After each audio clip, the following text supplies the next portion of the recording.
Sir क्या India में plastic surgery का परसेप्शन बढ़ रहा है?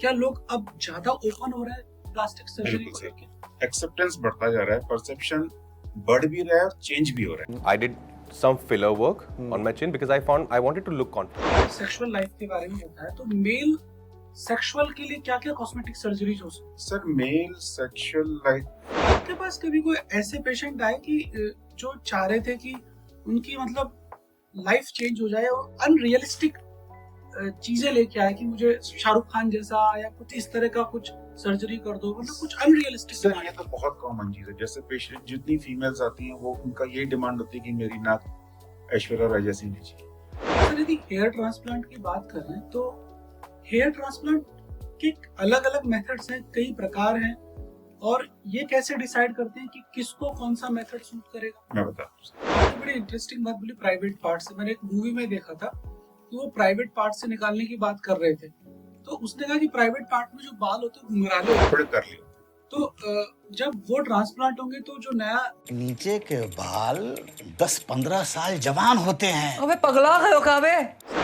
मेल और फीमेल दोनों के अंदर जो ट्रांसप्लांट हम कर रहे हैं हेयर का, तो वो सेम तरीका होता है या दोनों में कुछ डिफरेंस तरीका सेम होता है सर, लेकिन क्या होता है ट्रांसप्लांटेशन? यदि हम हेयर ट्रांसप्लांट की बात करें तो जो हेयर ट्रांसप्लांट है क्या वो कोई भी आदमी करवा सकता है, या इसके लिए कोई स्पेशल एलिजिबिलिटी होनी चाहिए कि यार ये होगा तो ही तेरे ट्रांसप्लांटेशन सक्सेस होगा? हेयर ट्रांसप्लांट करने के बाद वो जो आपने ट्रांसप्लांट किया है एक एक फॉलिकल, उसकी लाइफ कितनी होती है? नोज रिपेयर है, नोज वर्क है, राइनोप्लास्टी है, ये क्या है? और मैंने बहुत सारी सेलिब्रिटीज को देखा है जो इंडस्ट्री में आए थे तब वो कुछ और थे और आज वो कुछ और लगते हैं, तो इट्स अ मैजिकल थिंग, ये क्या है? सर? देखिए राइनोप्लास्टी ऐसा एक मिथ है कि जब आप बहुत हैवी वेट ट्रेनिंग लेते हो, टेस्टोस्टेरोन के इंजेक्शंस लगाते हो या सप्लीमेंट्स लेते हो या हैवी वेट ट्रेनिंग करते हो तो क्या बाल उड़ने लगते हैं? रीजन क्या है? जो कहते हैं ना कि डोले शोले मत बनो। आप डोले शोले बनाओगे, टेस्टोस्टेरोन सिक्रेशन ज्यादा होगा तो डेफिनेटली आपका हेयर लॉस होगा। नहीं, लेकिन जितनी भी बड़े बड़े फिल्म स्टार्स हैं, सेलिब्रिटीज हैं, तो ये लोग तो बिना डोले शोले के रह नहीं सकते, तो फिर ये क्या सब गंजा? आप सर उनमें देखिए ना, उनमें हेयर ट्रांसप्लांट करवाने की रेट भी कितनी ज्यादा है। मैं नाम नहीं लेना चाहूंगा, लेकिन जो भी पेशेंट जिनकी बहुत अच्छी बॉडी है अधिकतर ने हेयर ट्रांसप्लांट कराया है। Is there any effect of smoking? Definitely. हम कहते हैं कि अल्कोहल इतना नुकसान नहीं करती जितना स्मोकिंग करती है। एक मेरे पास पेशेंट आए थे 5-6 साल पहले जो अपने 4 वर्कर्स, फैक्ट्री वर्कर को साथ लेके आए थे।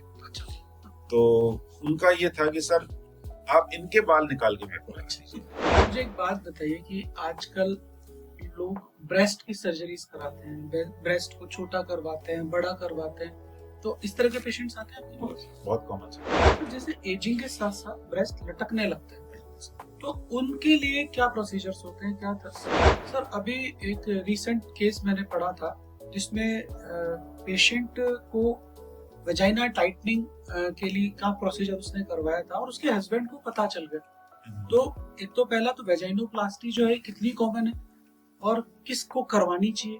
क्या लोग आते हैं आपके पास? सर वेजाइनोप्लास्टी, सर अभी एक रिसेंट केस आज मैंने पढ़ा है कि 37 साल के इंजीनियर की हेयर ट्रांसप्लांट के बाद कानपुर में डेथ हो गई। तो ऐसा क्या कहाँ कॉम्प्लिकेशन आए, क्या रीजन हुए हो?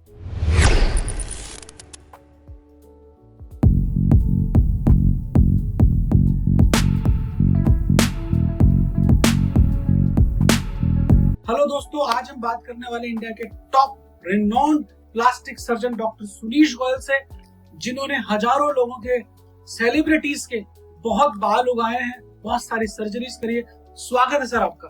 Thank you sir, thank you very much. Sir अब मेरा पहला सवाल ये कि सर आपका प्लास्टिक सर्जरी के अंदर झुकाव कैसे शुरू हुआ? देखिए सर, जब मैंने एमबीबीएस किया था, एमबीबीएस तक मेरे को ये नहीं मालूम था कि मेरे को आगे क्या करना है, लेकिन the moment I join MS general surgery, मेरे को कुछ दिनों में ये मालूम पड़ गया था कि मेरे को प्लास्टिक सर्जरी करनी है। क्योंकि कुछ ऐसे केसेस आए थे जिनमें मैंने अकेले बैठकर उनकी सर्जरीज की। हालांकि वो बहुत छोटे केस थे, फेशियल लैसेरेशंस वगैरह थे, लेकिन जब उनके रिजल्ट देखने को मिले तो मेरे को भी अच्छा लगा, मेरे गाइड को भी अच्छा लगा कि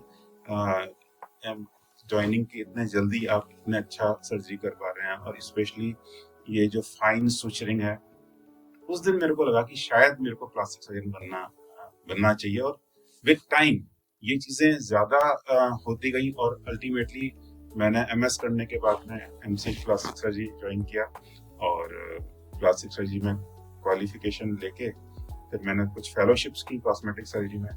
तो शुरू में मैंने कुछ रिकंस्ट्रक्टिव सर्जरीज में ज्यादा इंटरेस्ट था, लेकिन with time now I am more in hair transplant and cosmetic surgery. Sir, क्या इंडिया में प्लास्टिक सर्जरी का परसेप्शन बढ़ रहा है? क्या लोग अब ज्यादा ओपन हो रहे हैं प्लास्टिक सर्जरी को लेकर? एक्सेप्टेंस बढ़ता जा रहा है, परसेप्शन बढ़ भी रहा है और चेंज भी हो रहा है। पहले प्लास्टिक सर्जरी का मतलब होता था कि जले हुए मरीजों का इलाज करना, कैंसर के पेशेंट्स में रिकंस्ट्रक्शन करना, या फिर जले हुए मरीजों में जो कंट्रैक्चर डेवलप होते थे उनको ठीक करना। इवन आज भी एमसीएच के दौरान, ट्रेनिंग के दौरान ये चीजें ही ज्यादा करती हैं। लेकिन जब आप प्रैक्टिस में आते हो तो आपको मालूम पड़ता है कि आप कॉस्मेटिक सर्जरी में बहुत बड़ा बूम आया है पिछले 10-15 साल में, स्पेशली हेयर ट्रांसप्लांट में बूम आया 2011 के बाद। And we used to do 1 or 2 hair transplant every month that time. जो आज हम 25 से 30 हेयर ट्रांसप्लांट या 35 हेयर ट्रांसप्लांट भी पर मंथ करते हैं। कॉस्मेटिक सर्जरी में बहुत ज्यादा चेंज आया है, एक्सेप्टेंस आया है। लोग पहले इन चीजों को मानते नहीं थे कि ऐसा हो सकता है, या फिर वो चीजें गलत हैं। लेकिन अब जैसे ब्रेस्ट का साइज कम करना है, ज्यादा करना है, या even if you are not satisfied with your sexual life तो आपको कॉस्मेटिक जेनाइटल सर्जरी का एक्सेप्टेंस बहुत आ गया है। नाक का शेप चेंज करना है, उसका एक्सेप्टेंस बहुत आ गया है। इवन आपके रिंकल्स हैं तो you can use non surgical method like Botox और फिलर्स और थ्रेड लिफ्ट या फेस लिफ्ट। एक्सेप्टेंस बहुत ज्यादा बढ़ चुका है। सर, आपने सेक्सुअल लाइफ के बारे में बताया, तो मेल सेक्सुअल के लिए क्या क्या कॉस्मेटिक सर्जरीज हो सकती है? सर, मेल सेक्सुअल लाइफ हम अगर इसको देखें कि सर्जिकल या नॉन सर्जिकल, अगर हम नॉन सर्जिकल की बात करते हैं तो इवन हम लोग फिलर्स यूज कर रहे हैं पेनाइल साइज बढ़ाने के लिए, या फिर आपकी परफॉर्मेंस इंप्रूव करने के लिए हम लोग जीएफसी या फिर पीआरपी थेरेपीज कर रहे हैं। और सर्जिकल में अगर लेंथनिंग करनी है तो we are doing penile lengthening. Even हम reconstruction side we are doing penile reconstruction. Even अगर आपके इरेक्शन डिसऑर्डर्स हैं, in that case we are using some implants. तो cosmetic genital surgery as such is a very elaborative branch. आप cosmetic females में cosmetic surgery कर रहे हो genitals की, मेल्स में कॉस्मेटिक जेनाइटल सर्जरीज कर रहे हो। बहुत सारी सर्जरीज हैं जिनका एक्सेप्टेंस बहुत ज्यादा बढ़ चुका है। सर, आपकी क्लिनिक में सबसे ज्यादा किस कॉस्मेटिक प्रोसीजर की डिमांड है? सर, अगर मैं नॉन सर्जिकल प्रोसीजर की बात करता हूँ तो सबसे ज्यादा कॉमन है लेजर हेयर रिडक्शन, सबसे ज्यादा, जिसमें टोटल बॉडी भी हो सकता है। अच्छा, इसमें मेल्स और फीमेल्स दोनों, जैसे आजकल मेल्स में beard shaping it's very common, क्योंकि आजकल क्या होता है, बियर्ड का फैशन है, बियर्ड रखने का फैशन, तो बिल्कुल वो प्रॉपरली होनी चाहिए कि यहाँ पर आ रही है, यहाँ नहीं होनी चाहिए। तो वो उसको बियर्ड की डिजाइनिंग या beard shaping is very common in males. Even आजकल मेल्स ऐसे होते हैं कि जो चेस्ट पे बाल नहीं चाहते, तो उसके लिए भी हम लेजर कर रहे हैं। हमारे पास ऐसे कई सारे पेशेंट्स हैं जो टोटल बॉडी हेयर रिडक्शन करवाते हैं because they don't like their look in with hair. ऐसे ही फीमेल्स में, एक तो फीमेल्स वैसे ही वैक्सिंग और थ्रेडिंग बहुत कराती हैं, तो उनको एक परमानेंट सॉल्यूशन हो जाता है। वैक्सिंग और थ्रेडिंग के साथ प्रॉब्लम ये होती है कि वैक्सिंग के बाद में इनग्रोन हेयर होता है, जिससे कई बार छोटी छोटी फुंसियां या फिर फॉलिकुलाइटिस की प्रॉब्लम होती है। लेजर हेयर रिडक्शन एक परमानेंट सॉल्यूशन है और and it's painless, it is totally painless. तो फीमेल्स में बहुत कॉमन है। इसके अलावा फीमेल्स में आजकल जो पीसीओडी के पेशेंट हैं, पॉलीसिस्टिक ओवेरियन डिसऑर्डर्स, इन पेशेंट में अनवांटेड हेयर बहुत होते हैं। तो ऐसे पेशेंट्स को भी पीसीओडी के ट्रीटमेंट के साथ में हम लोग लेजर हेयर रिडक्शन करते हैं। Even females they come for laser hair reduction of private parts, मतलब वजाइना की। बिल्कुल। हाइजीन के लिए भी बहुत जरूरी है कि अगर आपके बाल कम होंगे या नहीं होंगे तो हाइजीन के लिए बहुत अच्छा है।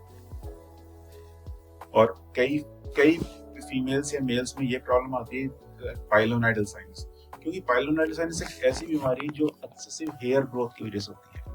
तो ऐसे पेशेंट्स ऑपरेट कराने के बाद में बहुत आते हैं जो पूरे बैक का लेजर हेयर रिडक्शन कराते हैं। So in our center, we are doing 5 to 6 cases per day of laser hair reduction.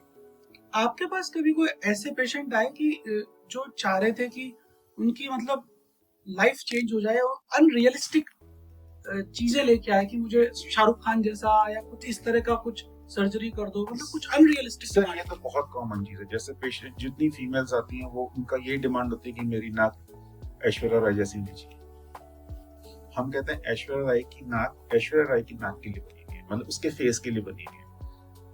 अगर आप ऐश्वर्या राय जैसी नाक बनवाएंगे तो आपको सूट नहीं करेगी। और अगर कोई पेशेंट अगर आपको ये बोल देता है कि मेरे को उस सेलिब्रिटी जैसा नाक चाहिए या फिर और कोई स्ट्रक्चर चाहिए, तो आप मान के चलिए कि पेशेंट की अनरियलिस्टिक एक्सपेक्टेशन है। और हम यूजुअली ऐसे पेशेंट को एंटरटेन करना पसंद नहीं करते, क्योंकि हमें मालूम है कि हम एग्जैक्टली वो रिजल्ट नहीं दे पाएंगे and the patient will always be unsatisfied with us. तो आप मना कर देते हो? डेफिनेटली।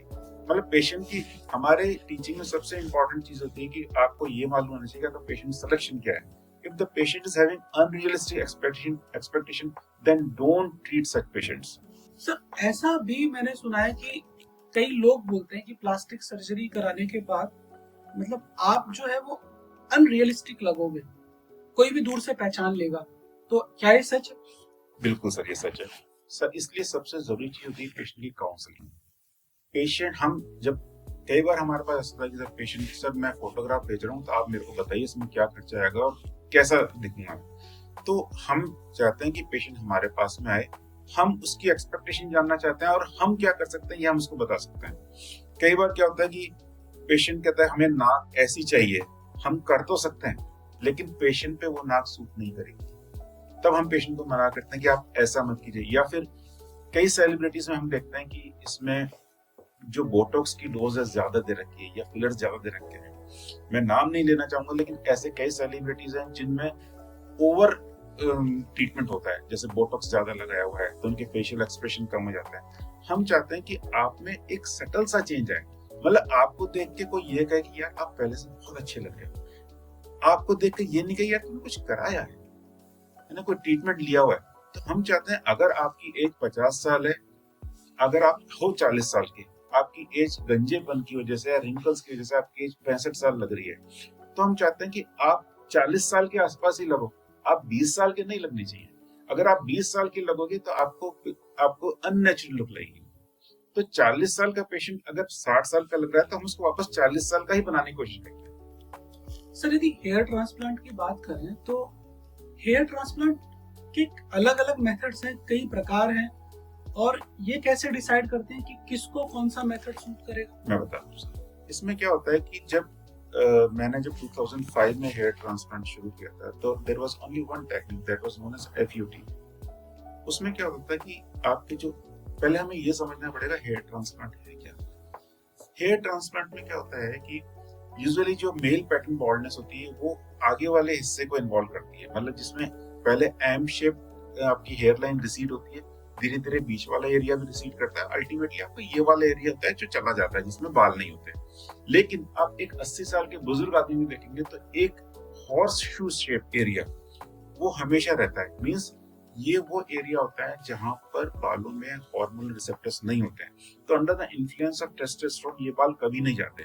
और इन बालों को अगर आप कहीं पे भी लगा देते हैं तो वो बाल वैसे ही अपनी प्रॉपर्टी को रिटेन करते हैं जैसे कि अगर वो यहाँ होते हैं। तो अब हम क्या करते हैं, hair transplant is nothing but redistribution of your hair, क्योंकि आप आपके यहाँ से कुछ बाल निकालते हैं। यूजुअली जो हेयर की डेंसिटी थी दैट इज 100 हेयर पर स्क्वायर सेंटीमीटर। अगर हम इसमें से 40% हेयर भी निकाल देते हैं तो ऐसे देयर इज कोई विजुअल डिफरेंस नहीं आता आपकी डेंसिटी में। तो जो हर 100 में से 40 बाल आपके निकाल रहे हैं वो आगे वाले एरिया में ट्रांसप्लांट कर देते हैं। तो आपका क्या होता है, जो फेस का फ्रेमवर्क बनता है वो आगे वाली हेयर लाइन से बनता है। अगर आपने हेयर लाइन अच्छे बना दी, यहाँ डेंसिटी दी, तो आपको एक यंगर लुक मिलती है। तो ये FUT टेक्निक में क्या होता है कि पहले यहाँ से एक स्ट्रिप ली जाती थी, उस स्ट्रिप को मैग्निफिकेशन है, मतलब माइक्रोस्कोप के अंदर में एक एक ग्राफ्ट को अलग किया जाता था और फिर उस ग्राफ्ट को यहाँ लगाया जाता था। यहाँ से जो स्ट्रिप ली थी उसको क्लोज कर दिया जाता है टांकों के द्वारा। तो उसमें ये था कि पहले यहाँ पर एक निशान आता था, लेकिन विद एडवांसमेंट ट्राइकोफाइटिक क्लोजर करना हमने शुरू किया तो स्कार कम हो गया। लेकिन फिर भी अगर आप बहुत शॉर्ट हेयर रखते हैं तो ये मालूम पड़ सकता है कि आपका हेयर ट्रांसप्लांट हुआ है। अब जो 2010 के बाद में जो नई technique I that is FUE, उसमें एक स्पेशल मशीन होती है, पंचेस होते हैं, उसमें एक एक ग्राफ्ट को निकाल लिया जाता है, हर 4 में से एक बाल को निकाला जाता है। तो उसमें कोई निशान नहीं आता पीछे, और अगर आप बाल शॉर्ट भी लगते हैं तो कोई विजिबल स्कार नहीं होता। तो ये बेसिक डिफरेंस है FUT और FUE में। शुरू में जब FUE का इजाद हुआ था तब इसमें सक्सेस रेट, मतलब इसमें जो ट्रांजैक्शन रेट होती है, बालों के कटने की रेट, वो 80% थी, लेकिन धीरे धीरे प्रैक्टिस हम इसको 97-98% तक ले आए। मतलब 98% हेयर बिल्कुल इंटैक्ट निकलते हैं, जो सेम विद FUT। तो now FUT and FUE are comparable technique.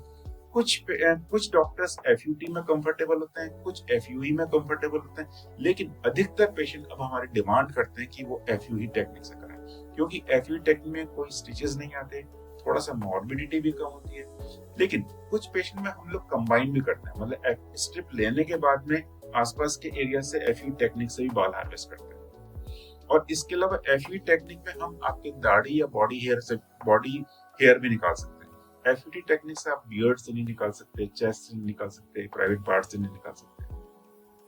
आपने बड़ी इंटरेस्टिंग बात बोली प्राइवेट पार्ट से। मैंने एक मूवी में देखा था कि वो प्राइवेट पार्ट से निकालने की बात कर रहे थे, तो उसने कहा कि प्राइवेट पार्ट में जो बाल होते हैं घुंघराले होते थोड़े हैं, कर लिया। तो जब वो ट्रांसप्लांट होंगे तो जो नया, सर हम उसको मिक्स एंड मैच करते हैं। ओके, हम ऐसा नहीं करते कि एक एरिया में सारे हमने प्राइवेट पार्ट, हम बीच बीच में डालते हैं सो ताकि डेंसिटी बढ़ जाए। मतलब अगर आपने 5 बाल बियर्ड से या फिर बैक ऑफ हेड से लिए, तो हम एक बाल आपके, मतलब 20%, एक बाल आपका प्राइवेट पार्ट से निकाल के डालते हैं। तो आपको ओवरऑल क्या हुआ, अगर आपने 4000 ग्राफ्ट डाले, 20% ऑफ 4000 इज 800, तो हमारे पास 800 एक्स्ट्रा ग्राफ्ट आ गए जो हमने बीच बीच में डाल दिया। तो वो आपको ये विजिबल नहीं होगा कि आपके कर्ली हेयर। सर मेल और फीमेल दोनों के अंदर जो ट्रांसप्लांट हम कर रहे हैं हेयर का, तो वो सेम तरीका होता है या दोनों में कुछ डिफरेंस तरीका सेम होता है सर, लेकिन क्या होता है कि फीमेल क्योंकि यूजुअली शेविंग नहीं करवाती, जैसे मेल के तो हम पूरा शेव कर देते हैं FUE टेक्निक के लिए, लेकिन फीमेल्स में हमें बड़ा ध्यान रखना पड़ता है। फीमेल्स में अलग जो हेयर लॉस का जो पैटर्न होता है वो भी डिफरेंट होता है। मेल्स में आगे से पीछे रिसीड होता है, फीमेल्स में यहाँ पर पैची मतलब डिफ्यूज लॉस होता है। तो उनका जो वो पार्टीशन करती है, मतलब जो मांग निकालती है, उसके अकॉर्डिंग हमें ट्रांसप्लांट करना होता है। और उसमें या तो हम FUT टेक्निक यूज करते हैं, क्योंकि हमने पीछे से स्ट्रिप निकाली और उसको क्लोज कर दिया, तो हमें पीछे से शेव करने की जरूरत नहीं है। लेकिन FUE टेक्निक में कुछ एरिया शेव करना पड़ता है। फीमेल्स में क्या होता है, बाल लंबे होते हैं, तो वो जो जहां से हमने शेव किया वो यूजुअली कवर हो जाता है बालों के ऐसे में, और आगे हम कभी फीमेल में कभी भी शेव नहीं करते। तो ये जो प्रोसीजर होता है क्या एक ही सिटिंग में हो जाता है या यूजुअली हम multiple कोशिश sittings करते हैं से? कि एक सिटिंग करते हैं। कई ट्रांसप्लांट सर्जन होते हैं कि इस प्रोसीजर को 2 दिन तक चलाते हैं, लेकिन मैं हमेशा एक ही बार में करता हूँ। अगर मेरे को सेकंड सिटिंग करनी भी होती है, I usually prefer to do second sitting after 1 year. Transplantation, यदि हम हेयर ट्रांसप्लांट की बात करें, तो जो हेयर ट्रांसप्लांट है क्या वो कोई भी आदमी करवा सकता है, या इसके लिए कोई स्पेशल एलिजिबिलिटी होनी चाहिए कि यार ये होगा तो ही तेरे ट्रांसप्लांटेशन सक्सेस होगा? सबसे जरूरी चीज है कि आपके पास डोनर एरिया होना चाहिए। मतलब अगर आपके ग्रेड 7 बॉल्डनेस है, जिसमें आपके बॉल्ड एरिया तो बहुत ज्यादा है, डोनर एरिया लिमिटेड है, तो फिर हम लोग उसमें हेयर ट्रांसप्लांट नहीं कर पर हम सकते उसके दूसरे एरिया से ले सकते हैं। सर। लेकिन बॉडी हेयर इतना अच्छा ग्रो नहीं करते। The best hair for hair transplant is your back of your head और योर बियर्ड। सबसे अच्छे रिजल्ट इन हेयर से आते हैं। अगर ये आपके पास में है, ठीक है, फिर हम कुछ बॉडी हेयर भी ले सकते हैं, लेकिन आपके पास बियर्ड या फिर बैक ऑफ द स्कैल्प में कुछ एरिया ऐसा होना चाहिए जहाँ एटलीस्ट हम 3000 या 4000 ग्राफ्ट निकाल सकें। हेयर ट्रांसप्लांट करने के बाद वो जो आपने ट्रांसप्लांट किया है एक फॉलिकल, उसकी लाइफ कितनी होती है? सर अगर आपने सेफ डोनर एरिया से लिया, सेफ डोनर एरिया मतलब जहाँ पे आपके हेयर लॉस कभी नहीं होगा, तो वो transplanted hair are for life, वो कभी भी आपके फॉल नहीं करेंगे। क्या हेयर ट्रांसप्लांट कराने के बाद कोई स्पेशल केयर करनी पड़ती है बालों की, कोई special shampoo? No, nothing sir. बस आपको 2 हफ्ते तक थोड़ा सा ध्यान रखना होता है, जिसमें आपको जिमिंग नहीं करनी है, कुछ आपको शैम्पू करने के तरीके में या फिर कौन सा शैम्पू यूज करना है, ये हम कहते हैं कि 2 हफ्ते तक आप ध्यान रखिए। उसके बाद आपको कुछ ध्यान रखने की जरूरत नहीं है। अगर हम इसको कंपेयर करें कि हेयर पैचेस, जिसको हम भाषा में विग कहा जाता है। तो विग की मेंटेनेंस अपने आप में एक बहुत बड़ा चैलेंज है। हर 1 महीने में आपके पास में विग मेकर के पास जाना होता है, वो आपकी क्लीनिंग करता है, इसमें फंगल इन्फेक्शन के चांसेस भी होते हैं। There are different techniques of using wig, like आप या तो टेप से लगाते हो, ग्लू यूज करते हो या क्लिप्स यूज करते हो। तो उसमें क्या होता है कि मेंटेनेंस बहुत दिक्कत वाला काम होता है। अल्टीमेटली हमारे पास ऐसे we have operated thousands of patient जिन्होंने पहले विग यूज किया, उसके बाद में उन्होंने हेयर ट्रांसप्लांट किया। हालांकि एज कंपेयर टू विग हम लोग हेयर ट्रांसप्लांट में उतनी डेंसिटी नहीं दे सकते, पॉसिबल नहीं, लेकिन उसमें एक नेचुरल लुक होती है। आप किसी भी पेशेंट को देखेंगे जो विग यूज कर रहा है, उसको देखने से ही मालूम पड़ जाता है कि उसको विग यूज कर रहा है। ऐसे बहुत सारे सेलिब्रिटीज हैं जो विग यूज करते हैं, मैं उनके नाम नहीं लेना चाहता, लेकिन उनको देखने पे साफ मालूम पड़ता है कि वो विग यूज कर रहे हैं। या कोई भी पेशेंट अगर विग यूज कर रहा है तो हमें साफ मालूम पड़ता है कि विग यूज कर रहा है। अगर आप ट्रांसप्लांट करा रहे हैं, आपकी डेंसिटी हो सकता है विग के कंपैरिजन में कम हो, लेकिन आपको नेचुरल लुक है और मेंटेनेंस कुछ नहीं होती। आपको कोई मेंटेनेंस की जरूरत नहीं पड़ती हेयर ट्रांसप्लांट के बाद। सर, ये जो नोज रिपेयर है, नोज वर्क है, राइनोप्लास्टी है, ये क्या है? और मैंने बहुत सारी सेलिब्रिटीज को देखा है जो इंडस्ट्री में आए थे तब वो कुछ और थे और आज वो कुछ और लगते हैं। तो इट्स अ मैजिकल थिंग, ये क्या है? सर देखिए, राइनोप्लास्टी 2 तरीके की होती है। एक तो होती है फंक्शनल राइनोप्लास्टी, मतलब आपके कोई फंक्शनल प्रॉब्लम है जिसकी वजह से आपको सांस लेने में दिक्कत आ रही है, तो एक तो वो फंक्शनल राइनोप्लास्टी। एक होती है एस्थेटिक या कॉस्मेटिक राइनोप्लास्टी। कॉस्मेटिक राइनोप्लास्टी में if you are not satisfied with your nose but to a certain amount, ऐसा नहीं कि आप और कुछ का कुछ बनना चाहते हैं ना, तो आपकी जैसे अगर आपको लगता है कि आपका नोज का टिप बहुत मोटा है, उसको हम ठीक कर सकते हैं। आपकी एलर फ्लेयरिंग है, आपको लगता है कि ये जो एला है ये बहुत फैली हुई है, उसको हम ठीक कर सकते हैं। आपका नोज का जो ब्रिज है वो डिप्रेस्ड है या एलिवेटेड है या हम्प है, उसको हम ठीक कर सकते हैं।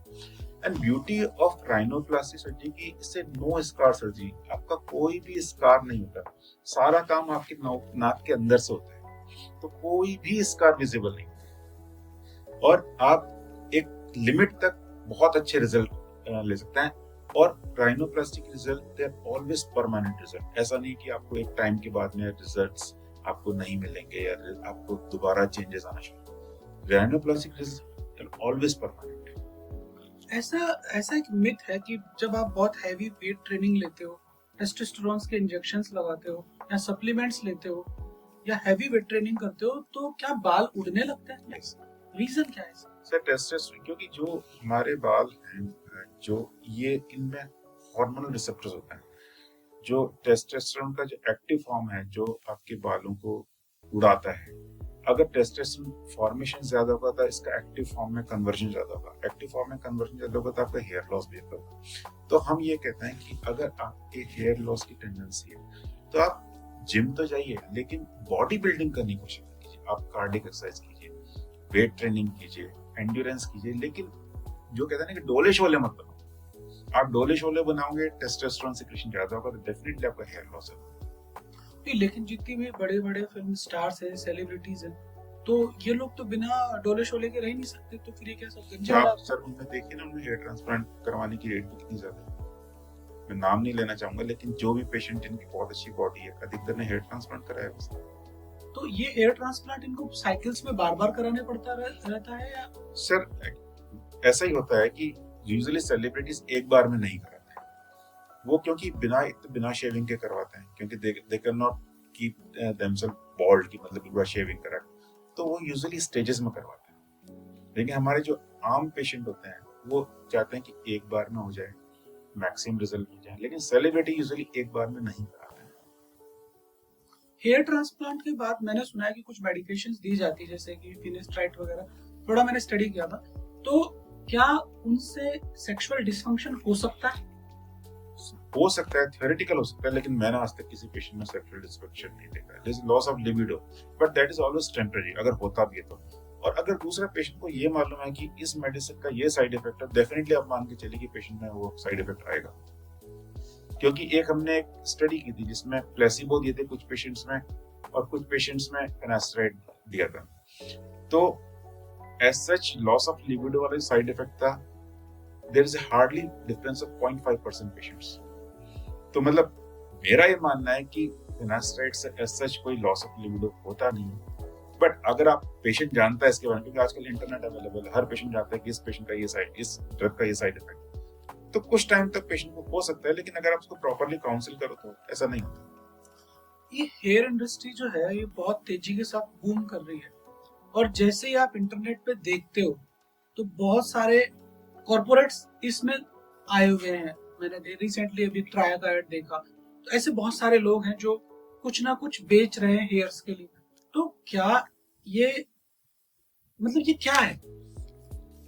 सर कुछ तो मार्केटिंग है, लेकिन मेरा ये मानना है कि आप कोई भी ट्रीटमेंट शुरू करते हैं उसके पीछे एक साइंटिफिक लॉजिक होना चाहिए। अगर आप इंडिविजुअली पेशेंट को एग्जामिन करने के बाद मेडिसिन देते हैं तो उसमें कोई हार्म नहीं है, लेकिन आप पेशेंट को बिना हिस्ट्री लिए, बिना एग्जामिन किए, बिना ट्राइकोस्कोपी किए हुए अगर आप पेशेंट को मेडिसिन देते हैं तो इट्स लाइक कि मतलब एक मेडिसिन सब कैसे इफेक्टिव हो सकती है। जैसे अगर आप ये मानते हैं सुबह सुबह आप राशिफल देखते हैं, 12 राशियां होती हैं, 140 करोड़ पॉपुलेशन है, तो इज इट पॉसिबल कि 12 करोड़ लोगों का एक ही राशिफल होगा? मतलब क्या हर 12 करोड़ लोगों में एक जिसकी राशि सेम है उसका फ्यूचर सेम ही होगा? नहीं हो सकता ना सर। और बॉडी, जो human body is totally different thing.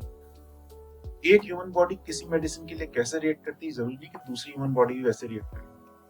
तो सबसे जरूरी चीज है कि पेशेंट को एग्जामिन करना, उसकी हिस्ट्री लेना, उसके बाद अगर आप कोई मेडिसिन प्रिस्क्राइब करते हैं तो definitely that will be beneficial for the patient. लेकिन आप केवल ऑनलाइन मार्केटिंग, पेशेंट को आपने देखा कि आपके फोटोग्राफ भेज दीजिए, आपने देख लिया, कोई ट्राइकोस्कोपी की नहीं, पेशेंट की आपने कोई हिस्ट्री ली नहीं कि क्यों उसके हेयर लॉस हो रहा है, उसके बिना अगर आप कोई मेडिसिन प्रिस्क्राइब करते हैं तो मेरे को लगता नहीं कि वो पेशेंट को बहुत अच्छे रिजल्ट आते हैं।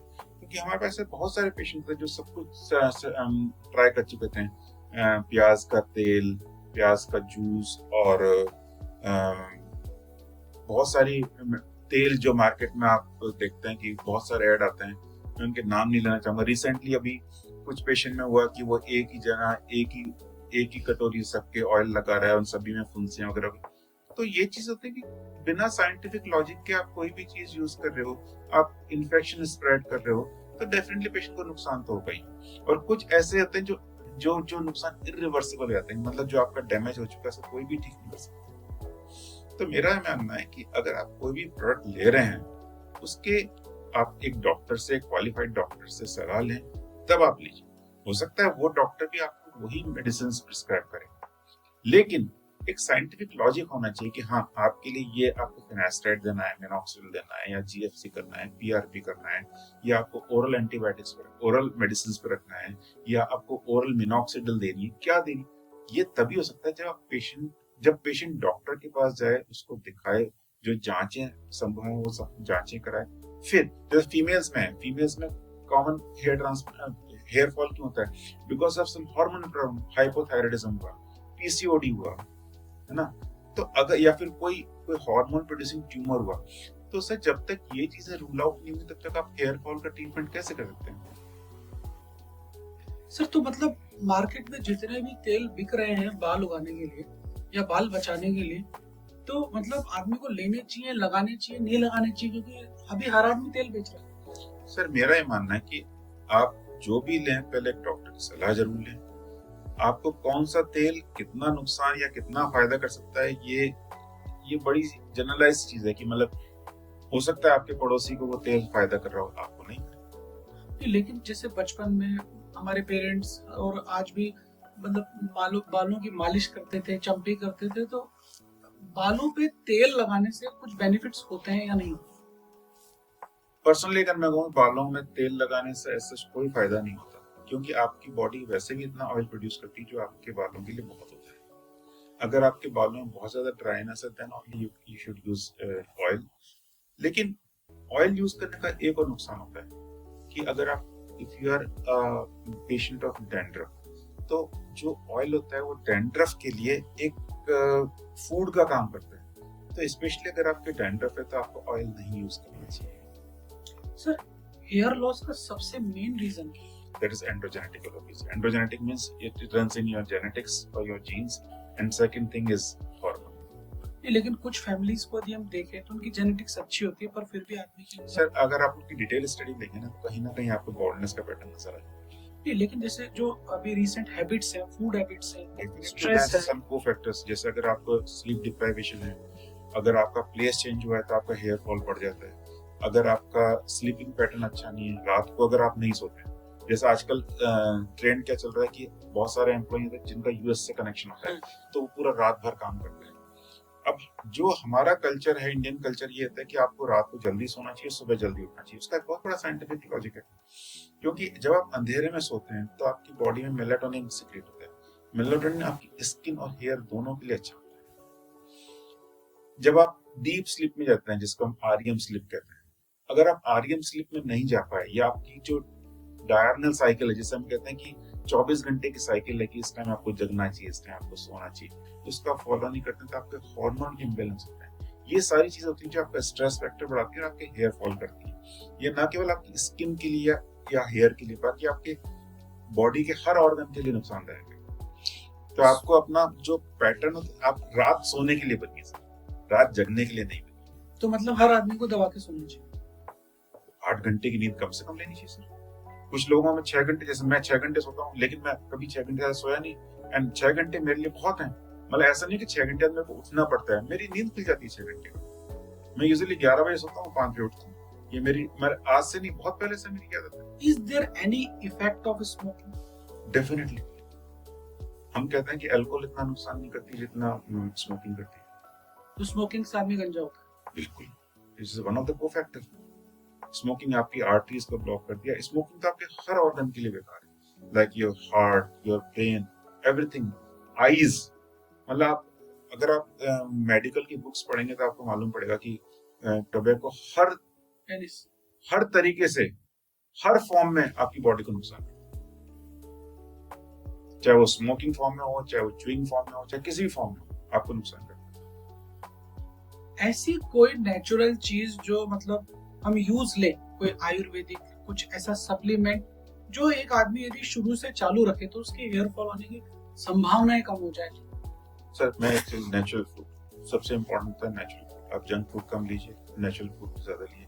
एक प्रकृति ने एक बहुत बड़ी चीज बनाई है कि वो हर सीजन में अलग अलग सब्जियां, अलग अलग फल देते हैं, तो आप उस पैटर्न को फॉलो कीजिए। हम हमेशा अपने पेशेंट को कहते हैं take seasonal fruits, seasonal vegetables, green leafy vegetables. तो ये सारे नेचुरल फूड्स हैं सर। जंक फूड आपको नहीं लेना है। जंक फूड आप, मैं मना नहीं करता, लेकिन एक हफ्ते में एक बार खाइए, ठीक है। एंड सेकंड, अगर आप नॉन वेजिटेरियन तो रेड मीट अवॉइड कीजिए, आप व्हाइट मीट लीजिए। व्हाइट मीट में सी फूड ले सकते हैं आप। Then you can take fish, chicken. हम लोग बीफ और मटन इसके लिए मना करते हैं कि हमारी बुक्स कहती हैं कि रेड मीट होता है वो, that is not good for your hair. तो आप नेचुरल फूड लीजिए, जंक फूड कम से कम लीजिए, प्रिजर्वेटिव वाले फूड्स कम लीजिए जिसमें प्रिजर्वेटिव ऐड किए होते हैं। सर पानी का भी फर्क पड़ता है कि बालों में? बिल्कुल, पानी का हर ऑर्गन पे फर्क पड़ता है। हम ये मानते हैं कि आपको कम से कम 3 से 4 लीटर पानी डेली लेना चाहिए। और मैंने कहीं पे देखा था कि कोई पीएच वाला पानी लोग ले रहे हैं बालों के लिए, या पीएच से के पानी से नहा रहे हैं, तो ये सब I am not sure about that, क्योंकि वो कितना प्रैक्टिकल है। पहली बात तो ये है, अल्कलाइन वाटर मैंने सुना है, लेकिन हाँ ये मैं जरूर मानता हूँ कि hard water is not good for your hair. बाकी आप बहुत ज्यादा डिटेल में जाएंगे तो मेरे को लगता नहीं कि ये ऐसे, तो फिर बहुत सारी चीजें कि आपको ये नहीं करना चाहिए, आपको वो नहीं करना चाहिए, लेकिन जितना आप नेचर के पास में रहेंगे ना उतना अच्छा है। कोई आयुर्वेदिक औषधि जैसे कि कुछ ऐसा होता हो जो हर घर में अवेलेबल हो, आदमी इजीली यूज कर सकता है? Not exactly sir, I'm not able to remember these things कि मतलब कि ऐसी कौन सी चीज है कि जो आप घर में, पहले कहते थे शिकाकाई और जी कुछ सारी चीजें जो मेरी मदर की रीठा आंवला, डेफिनेटली ये चीजें बहुत फायदेमंद हैं, लेकिन उनको कैसे यूज करना है I am not sure about those thing. मेरी मदर ने बहुत यूज किया खुद के लिए, मेरी सिस्टर के लिए।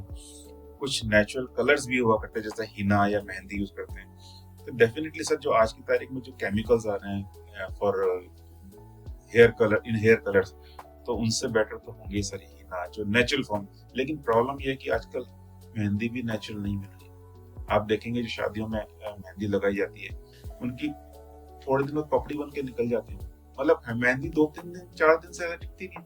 पुराने जमाने में जब मेहंदी लगाई जाती तो महीनों टिकती थी।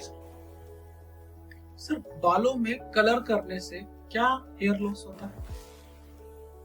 आज की तारीख में सर अमोनिया फ्री और हेयर कलर इतने टेस्टेड हेयर कलर आ रहा है कि मेरे को नहीं लगता कि हेयर कलर करने से कोई आपको नुकसान होता है। लेकिन कोई भी चीज आप एक्सेसिवली करते हैं तो डेफिनेटली नुकसान होता है। आपने कभी किसी को मना किया हेयर ट्रांसप्लांट के लिए, क्या तेरा नहीं हो सकता, तू टाइम वेस्ट मत कर? या ऐसे कोई लोग हैं जिनको आपने कहा हो कि यार तुम लोगों मतलब कोई एलिजिबिलिटी या कोई सबसे आपका कोई ऐसा पेशेंट है जो जिसकी उम्र बहुत हो गई है और आपको ऐसा लगता है कि यार क्यों करा रहा है इस उम्र में, या कोई बच्चा आपके पास आया, तो ऐसी कोई? सर हम ये मान के चलते हैं कि हम 18 साल से कम एज के पेशेंट्स को हेयर ट्रांसप्लांट एडवाइस नहीं करते। जो मेरा सबसे यंगेस्ट पेशेंट है दैट इज 19 years old, 19 साल। एक्चुअली अब क्या होता है कि हेयर अगर आपके हेयर फॉल या बॉल्डनेस होता है तो आपका कॉन्फिडेंस लेवल बहुत फर्क पड़ता है। तो कई बार हमें इसलिए ऑपरेट करना पड़ता है कि पेशेंट लगातार डिप्रेशन में जा रहा होता है और जैसे उसका हेयर ट्रांसप्लांट रिजल्ट मिलते हैं तो उसका आप देखिए उसका लाइफ के लिए उसका पर्सपेक्टिव्स, उसके लुकआउट सारी चीजें चेंज हो जाती है। पेशेंट जो डिप्रेशन में था डिप्रेशन से निकल के अपने फील्ड में बहुत अच्छा परफॉर्म करना शुरू करता है, क्योंकि उसका मेन कंसर्न क्या था? बॉल्डनेस। गंजेपन की वजह से वो इतना शाई रहता था, किसी को फेस नहीं कर पाता, इंटरव्यूज में जाता था या किसी में जाता था, पेशेंट को बहुत प्रॉब्लम होती थी। और हेयर ट्रांसप्लांट के बाद जो ट्रांसफॉर्मेशन होता है उसके बाद देखिए पेशेंट का confidence level. Same thing happens with gynaecomastia.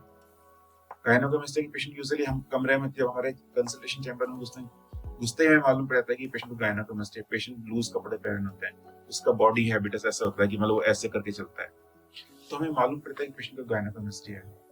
तो ये चीजें ऐसे जो पेशेंट को आज की तारीख में पेशेंट के कॉन्फिडेंस लेवल को बहुत कम कर देती है और इनसे निकलने के बाद में पेशेंट का कॉन्फिडेंस लेवल बहुत अच्छा हो जाता है। पेशेंट हर फील्ड में बहुत अच्छा परफॉर्म करता है। हेयर ट्रांसप्लांट की जहां तक आप बात कर रहे हैं, मेरा जो सबसे बुजुर्ग पेशेंट है, 78 years old, he was a retired chief engineer, लेकिन बड़े फिटनेस फ्रीक थे। रात को 4 बजे तो वो साइकिलिंग के लिए निकल जाते हैं। तो उनको लगता था कि मैं जब देखने में भी यंग लुक लग सकती है।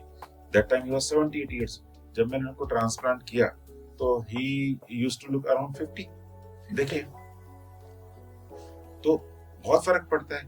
हालांकि उस कईयों की दिक्कत क्या होती है कि मेरी शादी नहीं हो पा रही गंजेपन की वजह से, उसके बाद उनकी शादी हो जाती है, वो एक ट्रांसफॉर्मेशन होता है। या कई लोग जब रिपीटेडली इंटरव्यूज फेस करते हैं तो उनको लगता है कि मैं बॉल्डनेस की वजह से इंटरव्यू ढंग से नहीं हो पाते मेरे, तो ऐसे पेशेंट का कॉन्फिडेंस लेवल बहुत चेंज हो जाता है। तो ऐसा there is no contraindication for hair transplant until unless कि पेशेंट को बहुत सीवियर कोई कोमॉर्बिड कंडीशंस हो कि मतलब जिसकी वजह से हम लोग पेशेंट के रिस्क फैक्टर बढ़ जाते हैं।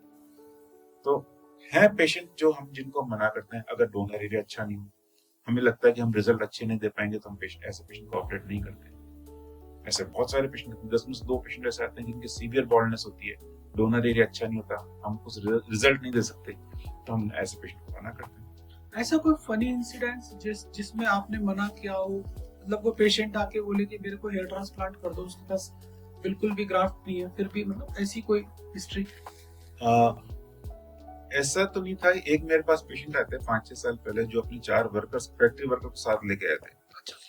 तो उनका ये था कि सर आप इनके बाल निकाल के मेरे को लगा दीजिए। तो that is not possible, okay, है ना, क्योंकि बाल हेयर्स की अपनी बहुत ज्यादा एंटीजेनेसिटी होती है, वो दूसरी के हेयर एक्सेप्ट नहीं करते। बीच में कुछ ट्रेंड आया था कि आर्टिफिशियल हेयर का भी, but even that was not successful.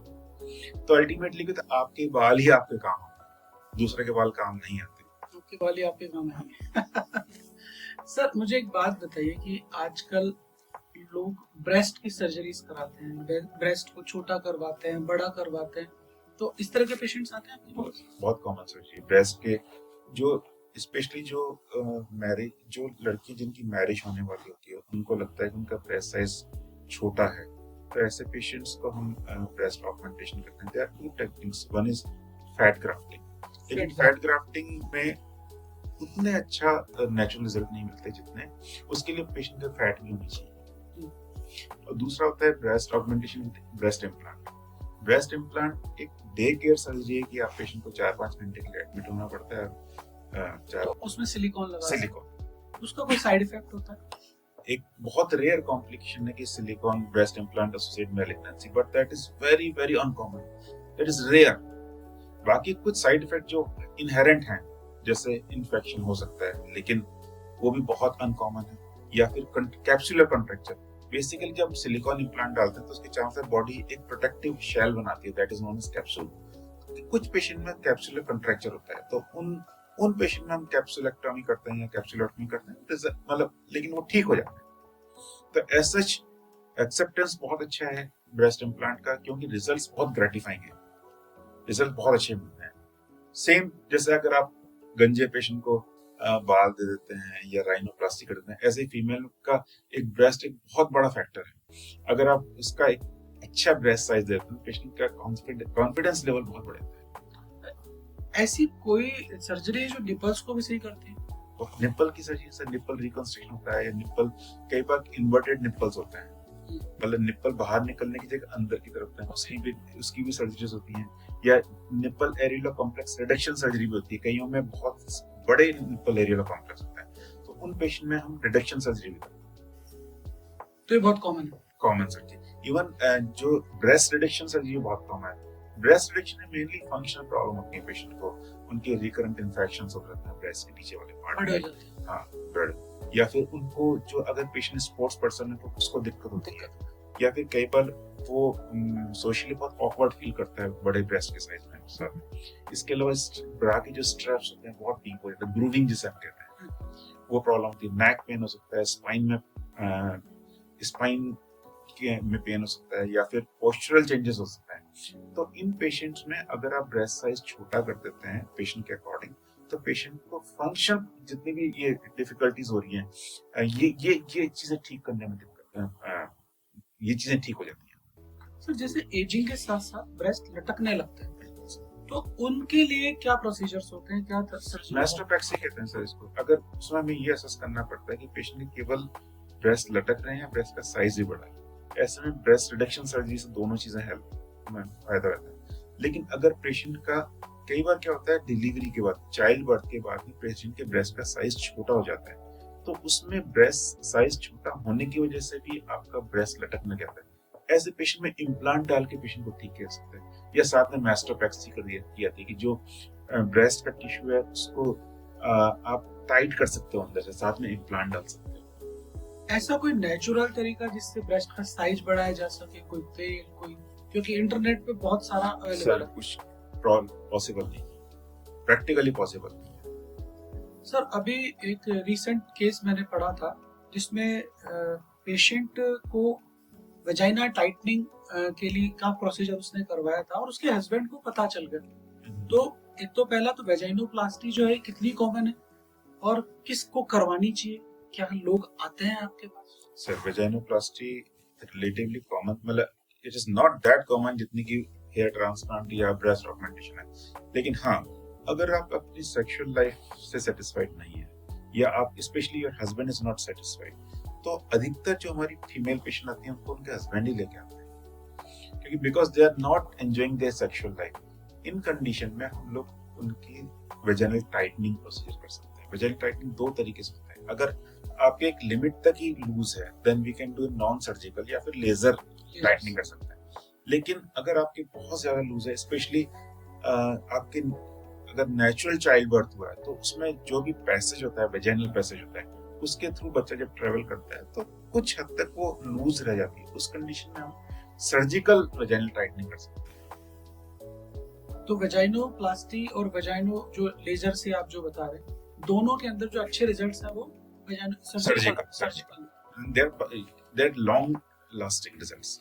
जो लेजर वेजाइनोप्लास्टी होती है उसके long lasting result. Sir skin की केयर करने के लिए बहुत सारे प्रोसीजर्स हैं, केमिकल पिल्स हैं, कार्बन फेशियल्स हैं, तो क्या ये वाकई काम करते हैं? देखिए, कोई भी ट्रीटमेंट लेने से पहले या कोई भी peel, chemical peel, hydra facial, carbon facial या बोटॉक्स फिलर्स या कुछ भी आप लेते हैं पिगमेंटेशन का ट्रीटमेंट, उससे पहले आपको ये मालूम होना चाहिए कि आपको अपनी स्किन केयर कैसे करनी चाहिए। उसका सबसे इम्पोर्टेंट है कि आपका हाइड्रेशन, आप कम से कम 3 से 4 लीटर पानी पीजिए, अपने आप को डायरेक्ट सन एक्सपोजर से बचाइए। आप वही मैं कहता हूँ कि नेचुरल फूड, अपना सीजनल वेजिटेबल्स, सीजनल फ्रूट्स जरूर लीजिए। हर फल कुछ कहता है, जो कलर होता है, जैसे अगर आम है, आम में क्या है, गाजर में क्या है, तो वो बताते हैं कि इसमें कौन से विटामिन है। तो अगर आप natural food in form of vegetables और फ्रूट्स ले रहे हैं, साथ में अपने हाइड्रेशन का ध्यान रख रहे हैं, तो काफी हद तक आप अपनी स्किन केयर कर रहे हैं। लेकिन इसके अलावा जैसे आप एक अच्छा फेस वॉश यूज कीजिए। अगर आपको एक्ने प्रॉब्लम है तो आपको कौन सा फेस वॉश यूज करना है, अगर आपकी ऑयली स्किन है तो आपको कौन सा फेस वॉश यूज करना है, ये दैट इज डिफरेंट टॉपिक। मतलब अलग अलग टाइप की फेस वॉश। साथ में धूप से बचाने के लिए सन स्क्रीन जरूर यूज करना है। सन स्क्रीन जिसका SPF कम से कम 40 हो। 40। दो तरह की चीज होती है, एक सन प्रोटेक्शन फैक्टर होता है, PA फैक्टर होता है। तो PA factor should be at least 3+ and SPF should be at least 40। तो एक अच्छा सन स्क्रीन यूज करें। कई लोग ये समझते हैं सन स्क्रीन एक बार यूज कर लिया और उसके बाद जरूरत नहीं है, लेकिन कोई भी सन स्क्रीन 4 घंटे से इफेक्टिव है। तो आपको डे टाइम में हर 4 घंटे में सन स्क्रीन यूज करना है। और सन स्क्रीन यूज करने का तरीका होता है कि बिना फेस वॉश किए आपको रिपीट करना है। सर, आपने सनस्क्रीन की बात करी, लेकिन यदि हम यूरोपियंस को देखें तो वो गोवा के बीचेस पे जाके धूप लेते हैं, तो क्या धूप लेनी चाहिए? वो टैनिंग एक्चुअली उनका स्किन कॉम्प्लेक्शन अच्छा नहीं लगता, दे वांट टैनिंग। तो टैनिंग के लिए तो आपको लेना ही पड़ेगा सर। लेकिन जितने भी आप ये देखिए कि स्किन कैंसर भी white people they are more common, like जैसे maximum skin malignancy they are found in Australia and New Zealand. तो फिर हमें धूप लेना चाहिए, नहीं लेना चाहिए? कुछ हद तक लेनी चाहिए। मैं ये नहीं कह रहा नहीं लेनी चाहिए। अगर आप नहीं लेंगे तो आपको विटामिन डी कहाँ से मिलेगा? लेना चाहिए, बिल्कुल लेना चाहिए। लेकिन डायरेक्ट सनलाइट हम लोग कहते हैं कि आप मत लीजिए। जैसे आप कहीं जा रहे हैं, आपके फेस पे पड़ रही है, तो at least you should use sunscreen. Sir, अभी एक रीसेंट केस आज मैंने पढ़ा है कि एक 37 साल के इंजीनियर की हेयर ट्रांसप्लांट के बाद कानपुर में डेथ हो गई। तो ऐसा कहाँ कॉम्प्लिकेशन आए, क्या रीजन हुए होंगे? सर, इसमें 2-3 रीजन है। देखिए, एक तो क्या होता है कि जब भी आप हेयर ट्रांसप्लांट के लिए जाते हैं, तो सबसे जरूरी चीज है कि आप जहाँ जा रहे हैं उस डॉक्टर की क्वालिफिकेशन क्या है। क्योंकि आजकल हेयर ट्रांसप्लांट सेंटर बिल्कुल आपको हर गली में, हर सड़क पे 3-4 मिलेंगे। उसका रीजन ये है कि शायद हमारे कुछ स्ट्रिक्ट रूल्स एंड रेगुलेशंस नहीं है या गाइडलाइंस नहीं कि कौन हेयर ट्रांसप्लांट कर सकता है। अगर आप वास्तव में हेयर ट्रांसप्लांट कराना चाहते हैं तो या तो आप एक प्लास्टिक सर्जन से मिलें या डर्मेटोलॉजिस्ट से मिलें, जिसके पास में एक्सपीरियंस हो, जिसने हेयर ट्रांसप्लांट वास्तव में किया हो। नहीं तो आजकल क्या होता है, टेक्नीशियंस हैं जो बहुत सस्ते दामों में आपका हेयर ट्रांसप्लांट करते हैं, लेकिन आप उनका सेटअप देखिए। एक OT सेटअप क्या होना चाहिए, आप सर्जन ही बता पाएंगे OT सेटअप कैसा होना चाहिए, आपके हाइजीन कैसा मेंटेन करते हैं, इंस्ट्रूमेंटेशन क्या है आपके सेफ्टी फीचर्स क्या हैं, आप OT में आपके पास में एनेस्थेटिस्ट बैकअप है या नहीं है, आपका जो ऑटोक्लेविंग या जो स्टरलाइजेशन टेक्निक है वो अच्छी है कि नहीं है, जो हेयर ट्रांसप्लांट कर रहा है क्या वो क्वालिफाइड है या नहीं है। तो अच्छा, उसको क्या मेडिसिन या ड्रग्स का कुछ नॉलेज है या नहीं। कई बार क्या होता है कि डिलेड एनाफाइलैक्सिस, जैसे लोकल एनेस्थीसिया के लिए ज़ाइलोकेन यूज किया जाता है, हमने सेंसिटिविटी टेस्ट तो कर लिया, लेकिन कई बार क्या होता है उसका डिलेड एनाफाइलैक्सिस है, उस केस में पेशेंट को स्वेलिंग हो सकती है या कार्डियक टॉक्सिसिटी, मतलब पेशेंट के हार्ट में प्रॉब्लम हो सकती है बाद में। इसके अलावा किस पर्टिकुलर पेशेंट में किस इन्वेस्टिगेशन की जरूरत है पहले से। अगर पेशेंट को ब्लड प्रेशर है, डायबिटीज, आपको डायबिटीज कंट्रोल करना है, ब्लड प्रेशर है तो उसको कंट्रोल करना है, साथ में आपका उसका कार्डियक स्टेटस इवेलुएट करने के लिए आपका उसका 2D इको या ECG सारी चीजें होनी चाहिए, पेशेंट का ब्लड प्रोफाइल क्या है वो सारी चीज देखनी चाहिए। होता क्या है कि जो अनक्वालिफाइड होता है उनको यही नहीं मालूम कि हमें इस पेशेंट को कैसे इवेलुएट करना है, कैसे this patient is ideal candidate for hair transplant और नॉट। उनको ये लगता है कि बस आया है पेशेंट को ट्रांसप्लांट करना है। तो सबसे जरूरी चीज है जब भी आप हेयर ट्रांसप्लांट कराना चाहें तो आपको ये मालूम होना चाहिए क्या आपका डॉक्टर क्वालिफाइड है, वो सेटअप कैसा है। अगर पेशेंट उस डॉक्टर के पास उस टाइम पेशेंट्स होता है, पेशेंट से बात कीजिए। अगर कुछ पेशेंट परमिट करते हैं तो उनसे फोन पे बात कीजिए, डॉक्टर का सेटअप देखिए, डॉक्टर से बात कीजिए, तब आपको मालूम पड़ेगा कि केवल दामों पे मत जाइए कि यहाँ पे सस्ता हो रहा है तो मैं करवा लेता हूँ। कोई भी अच्छी चीज सस्ती नहीं मिलती सर, सीधी सी बात है। एक बहुत पुराना मैं एड आई स्टिल रिमेम्बर कि सस्ता नहीं सबसे अच्छा, अगर आपको ध्यान हो तो एक एड हुआ करता था, सस्ता नहीं सबसे अच्छा। मतलब कहने का मतलब एक हमारे बहुत पुराना वो है कि सस्ता रोए बार बार, महंगा रोए एक बार। जब अच्छी चीज आपको अच्छी चीज की कीमत होती है, सस्ती चीज होगी आपको क्वालिटी वैसे ही मिलेगी, आपको रिस्क फैक्टर वैसे ही मिलेगी। जितनी अच्छी गाड़ी होगी उसमें सेफ्टी फीचर्स अच्छे होंगे, वो महंगी होगी। तो ये ध्यान रखिए जब भी आप हेयर ट्रांसप्लांट कराने जाएं, आपको डॉक्टर का एक्सपीरियंस, उसकी क्वालिफिकेशन, उसका जो सेटअप है, उसका जो स्टाफ है, उसके रिजल्ट्स हैं, ये सारे आपको मालूम होने चाहिए। सर अभी पहलगाम के बाद टर्की का बहुत बायकॉट हो रहा है और मैंने सुना है कि टर्की के अंदर एक बहुत बड़ी इंडस्ट्री है जो हेयर ट्रांसप्लांट करती है। तो पहला कि ऐसा वो लोग क्या दे रहे हैं कि दुनिया के सारे लोग वहाँ टर्की में जाके इस्तांबुल में हेयर ट्रांसप्लांट करा रहे हैं? तो what is the reason? Sir उसका मैं बताता हूँ। एक तो क्या है कि एज कंपेयर टू यूएस और other countries it is quite cheaper. दूसरा है Turkey is a tourist destination. बहुत कुछ दे आर मेकिंग पैकेजेस कि आपको 7 दिन का पैकेज देंगे जिसमें आप होटल में ठहरेंगे, साथ में हेयर ट्रांसप्लांट करेंगे, ये केयर करेंगे। तो पेशेंट को ये लगता है कि मैं टर्की जाके करा लूंगा तो मैं टर्की में घूमूंगा। And if you compare there prices with US और अदर कंट्रीज, बहुत सस्ता है। लेकिन अगर आप इंडिया के कंपैरिजन में करें, इंडिया में हेयर ट्रांसप्लांट की अगर आप रेंज देखेंगे, it starts from 20,000 rupees to 5 lakh rupees. अगर आप टर्की में ट्रांसप्लांट करेंगे तो हो सकता है 2-2.5 लाख में हो जाएगा, लेकिन साथ में आप पूरा आपका जो एक घूमने का पर्पस है वो भी solve. That is one of the reason. और वो इतना सस्ता क्यों कर पा रहे हैं? क्योंकि this is a grey market hair transplant there. उसमें क्या होता है, सारा टेक्नीशियन बेस्ड, वहां पे आपको बहुत कम क्वालिफाइड डॉक्टर्स मिलेंगे। तो that could be a reason. मैं ये नहीं कह रहा कि हर जो टर्की में जो हेयर ट्रांसप्लांट कर रहा है कि वो क्वालिफाइड है या क्वालिफाइड नहीं है, लेकिन काफी लोग ऐसे हैं जो अनक्वालिफाइड हैं और वो भी हेयर ट्रांसप्लांट कर रहे हैं। हो सकता है कि वो लोग काफी सस्ते दामों में करें। सर अभी हम बात कर रहे थे वजाइना की, तो मेरे एक सवाल आया कि वजाइना के जो लिप्स होते हैं जिनको लेबिया माइनोरा मेजोरा बोलते हैं, तो जब वो बड़े हो जाते हैं तो उनकी भी कोई सर्जरी होती है? हाँ सर, एक्चुअली पहले हमें ये जानना चाहिए कि ये जो लेबिया, जैसे हम लेबिया माइनोरा कहते हैं, लेबिया माइनोरा क्या है, लेबिया मेजोरा क्या है? लेबिया मेजोरा एक आउटर स्ट्रक्चर होता है, लेबिया माइनोरा एक इनर स्ट्रक्चर होता है जो यूजुअली लेबिया मेजोरा के बाहर नहीं आते। लेकिन अगर वो लेबिया मेजोरा के बाहर एक्सपोज होना शुरू होते हैं तो आजकल क्या होता है कि कुछ टाइट पैंट्स वगैरह, टाइट क्लोथिंग्स का भी फैशन है, तो उस कंडीशन में पेशेंट के लिए वो थोड़ा सा पेनफुल रहता है। समटाइम्स इट बिकम विजिबल, तो वो बड़ा ऑकवर्ड लगने लगेगा। हाँ, और इवन पेशेंट की जो सेक्सुअल लाइफ में दिक्कत होती है, तो ऐसे पेशेंट्स को हम कहते हैं कि आप लेबिया रिडक्शन करा सकते हैं। Ideally labia minora should be inside your labia majora, तो हम उसको इस तरीके से ट्रिम करते हैं। There are different techniques of reduction कि वो उस पे कोई स्कार भी ना रहे और वो नेचुरल तरीके से लेबिया मेजोरा के अंदर ही अंदर रहे।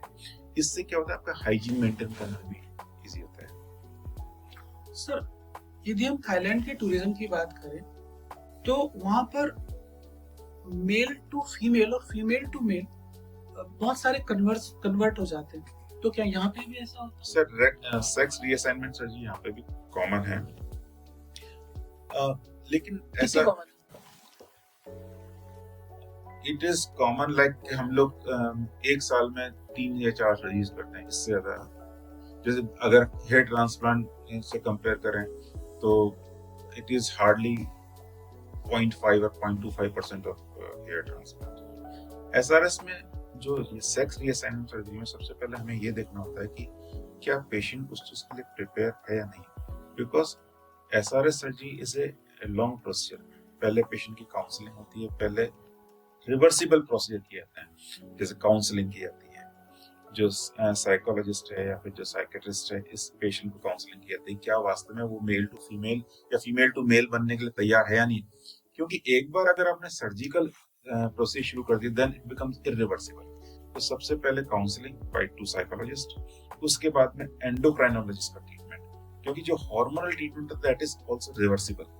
अगर पेशेंट हार्मोनल ट्रीटमेंट देने के बाद भी पेशेंट को लगता है कि हाँ मैं मेल टू फीमेल या फीमेल टू मेल हो सकता हूँ, तो then we go for a surgical treatment. Surgical treatment में बहुत सारे ऑप्शंस होते हैं, जैसे अगर ब्रेस्ट रिडक्शन, ब्रेस्ट हटाना या ब्रेस्ट ऐड करना, पेनिस हटाना, वेजाइना रिक्रिएट करना, इवन आजकल चिन सर्जरीज भी होने लगी कि अगर फेमिनाइन चिन बनाना है या मैस्कुलाइन चिन बनाना है, even pectoral implants, calf implants, तो these are the stage surgery. Common है, लेकिन कुछ ऐसे सेंटर हैं जो एक्सक्लूसिवली एसआरएस सर्जरीज करते हैं इंडिया में भी। सर आप अपने आप को कैसे मतलब इतना ग्लो करवाते हैं? हमेशा आपको मैं फिट देखता हूँ। जिंदगी में सबसे जरूरी चीज है सर डिसिप्लिन। डिसिप्लिन का मतलब है कि आपका वाटर इनटेक कितना है, क्या आप रेगुलर एक्सरसाइज करते हैं, क्या आप अपना वेट मेंटेन करते हैं, आपकी डाइट कैसी है, ये सारी चीजें अगर आप हमेशा ध्यान रखेंगे तो अपना एजिंग प्रोसेस को डिले कर सकते हैं। एजिंग रोक कोई नहीं सकता, but you can delay your ageing process. खुश रहना सीखिए। खुश रहना, दुखी रहने के बहाने बहुत हैं, खुश रहना तो एक नेचुरल आर्ट है सर कि आप कैसे खुश रहते हैं। अपने आप को इन्वॉल्व रखिए, अपनी फैमिली के साथ में टाइम निकालिए, एक अच्छा टाइम स्पेंड कीजिए, वेकेशंस पे जाइए फैमिली के साथ में। आपका प्रोफेशन अपनी जगह है, आपकी फैमिली अपनी जगह पे है, आपके बच्चे भी, आपको बच्चों को भी टाइम देना है। आपकी हॉबीज होनी चाहिए सर। हॉबीज मतलब जैसे मैं कहता हूँ मेरी हॉबीज है, मैं ट्रैकिंग करता हूँ, मैं स्कूबा डाइविंग करता हूँ, मैं सर्टिफाइड स्कूबा डाइवर, तो मैं स्कूबा डाइविंग करता हूँ, मैं 15-15 दिन ट्रैकिंग करता हूँ। कुकिंग इज माई हॉबी, तो मैं बास्केटबॉल खेलता हूँ, स्विमिंग करता हूँ। तो आपको अपने प्रोफेशन के अलावा अपनी हॉबीज, अपनी फैमिली, सबको टाइम देना बहुत जरूरी है। और लाइफ में डिसिप्लिन बहुत बड़ी चीज है सर। आप 6 घंटे 7 घंटे, आपको मालूम होता है कि आपको कितने घंटे की नींद निकालनी। मेरे को मालूम है कि मैं 6 घंटे सोता हूँ तो मैं फ्रेश हो जाता हूँ। 5 बजे आप उठिए, 6 बजे उठिए, जिम जाइए, एक्सरसाइज कीजिए, साइकिलिंग कीजिए, कुछ भी कीजिए, बॉडी को फिट रखिए। जब आप एक्सरसाइज करते हैं तो आपकी बॉडी एंडोर्फिन रिलीज करती है, वो एक हैप्पी हार्मोन्स का काम करते हैं, आपको पूरे दिन खुश रखती हैं।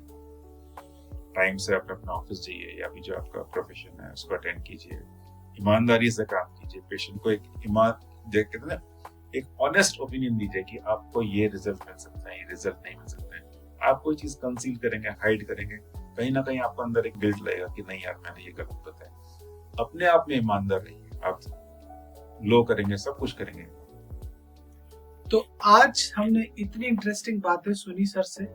सर का खुद का हॉस्पिटल है लावण्या, जिसमें बहुत बिजी रहता है। इन्होंने उस बिजी शेड्यूल के अंदर से हमें टाइम दिया, बहुत सारा टाइम दिया, और ऐसे ऐसे सवालों के जवाब दिए जो हर आदमी मेरे से पूछना चाहता है।